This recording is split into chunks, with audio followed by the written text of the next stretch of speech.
বিসমিল্লাহির রহমানির রহিম। হযরত আনাস ইবনে মালিক রাদিয়াল্লাহু তাআলা হতে বর্ণিত, তিনি বলেন, আমি 10 বছর রাসূল সাল্লাল্লাহু আলাইহি ওয়াসাল্লামের খেদমত করেছি, কিন্তু এই সময়ের মধ্যে তিনি কখনো আমার কোনো কাজের ব্যাপারে রাগান্বিত হয়ে শব্দটি পর্যন্ত করেনি। আমি করেছি এমন কোনো কাজের ব্যাপারে তিনি কখনো জিজ্ঞেস করেননি যে কেন করেছো, আর কোনো কাজ না করলেও তিনি বলেননি যে কেন করনি। চরিত্র মাধুর্যে তিনি ছিলেন সর্বশ্রেষ্ঠ। কোনো রেশমি কাপড় বা কোনো বিশুদ্ধ রেশম বা অন্য কোনো এমন নরম জিনিস স্পর্শ করিনি যা রাসূল সাল্লাল্লাহু আলাইহি ওয়াসাল্লামের হাতের তালুর চেয়েও নরম।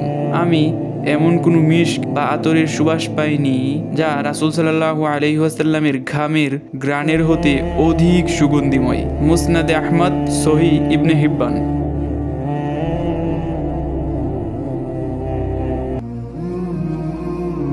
ডিয়ার ব্রাদার, ভিডিওটি ভালো লাগলে লাইক আর না লাগলে ডিসলাইক। নতুন নতুন ভিডিও পেতে চ্যানেলটি সাবস্ক্রাইব করে নোটিফিকেশন অন করে রাখতে পারেন।